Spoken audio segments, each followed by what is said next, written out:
Hey guys, welcome to TGS. Today we are going to take a shallow dive into Lebeau Courally. I've got a pair of 1967 sidelock side-by-sides, but today we're really going to talk about, well, we'll talk about these, but we're going to talk about the history too. Let's go. I'm not a joyride, a hit and run. Lebeau Courally are a Belgian gun maker. The heart of Belgian gun making is Liège. Liège has been making guns, or gun making has happened in Liège since the 1600s. That's a long time. But in 1865, a workshop was established by Auguste Lebeau. Hence, you'll see on here, it is Aug Lebeau Courally. Auguste Lebeau was a maker of hunting arms and revolvers and owned an epic moustache. He passed away in 1896, and a man called Ferdinand Courally came along and bought the business. It is unknown whether Mr. Courally was actually a gun maker, but here is the interesting part. A little bit like Holland and Holland, Courally realized that the world isn't all about great gun making. One can make great guns, but if one does not market them, you won't sell any. If you don't sell any, you haven't got a business. So he would lean really hard into marketing their guns. Much like the English trade, they followed a similar pattern. Mr. Courally wanted his guns in the hands of celebrities. Tsar Nicholas II shot a pair of 20-bore Lebeau Courallys, or actually Lebeaus, because they're made in 1890. But they followed that same pattern. He wanted the best of the best to be shooting their guns and worked very hard to get them into high society. And they, whilst competing with the likes of Frank Hopp, who were also amazing gun makers, didn't take a step ahead, but they stayed at the front of the pack. Through the early 1900s, they obtained royal warrants from Russia, Italy, and Spain. I mean, that was pretty wild back then. Those guys were superpowers, and their leaders, kings and queens, were superstars. Unfortunately, that all came to a bit of an abrupt halt when the Germans marched into Belgium. And gun-making ceased. Mr. Courally moved back to France, and that was that. The company was taken over by a British boss, and he seemed to get it back on its wheels again until something similar happened in World War II. After World War II, gun-making never recovered, and we've covered this in previous videos. That golden era was just hit for a number of decades, and that wasn't helped when Mr. Reeve, the British man who took over the company I was talking about, passed away in 1957. Luckily, another gun maker who had started a gun shop, or a banker who had started a gun shop in 1945, stepped in and saved the day, bought the company, put it in a new building, and it's in that building to this day.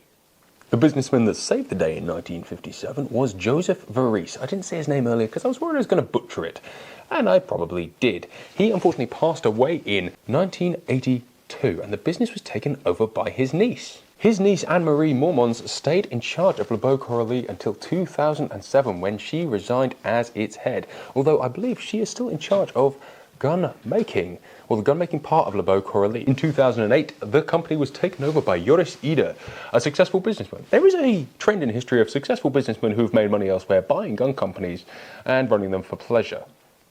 They now don't make many guns a year, but instead they focus on other things, which is probably a better business model.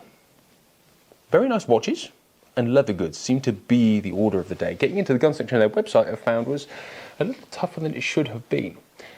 However, the company is still around, they still believe in fine and quality goods, and now it is time to look over this pair of 1967 sidelocks.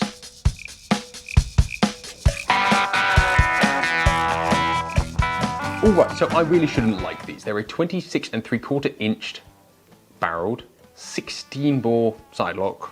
I mean, none of those things marry up to things that I'm generally excited about. But it surprised me when I picked it up. I really liked it. First thing, the barrels are heavy, and they have this scalloped, raised, checkered rib. That's nice. That is quite exciting to me. The weight in the barrels make it feel longer, and that sight plane makes it feel longer than 26.5 inches. The 16-bore thing, I could get over. For me, though, it's the shape, design, and engraving on the action. It's engraved by Smeets, who engraved mostly for Courally and Francard. I love the scroll engraving. In the background, you have a fine scroll of every part. So instead of having like a stippled or shaded back, every part of this gun, I think the listing says profusely engraved, and it is profusely engraved. It's a good way of describing it. IP in gold on the trigger guard, which I presume was the previous owner. One could have that taken out. In fact, yeah, you could turn that into most things in my head, or change your name. That would be easy too. Serial number 4414 and 4414. That's interesting. They have the same serial number. Yeah, look at that.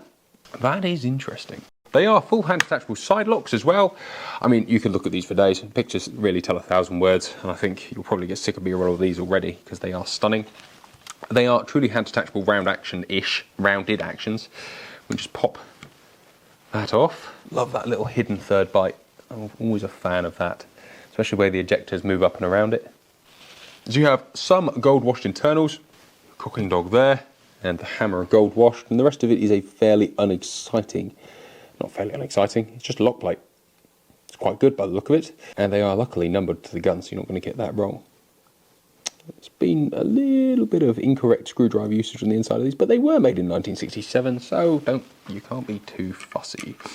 More importantly, this pair of guns, for all of their sins, and there is some sins, beat around this is a 26.75" barreled 16 bore non-steel proofed gun. And you have these massive wooden extensions. The stocks are 15 5/8, 15.5 inches, something like 15 3/8, but they have like this 4 1/4 inch, 5 inch extension on each of them.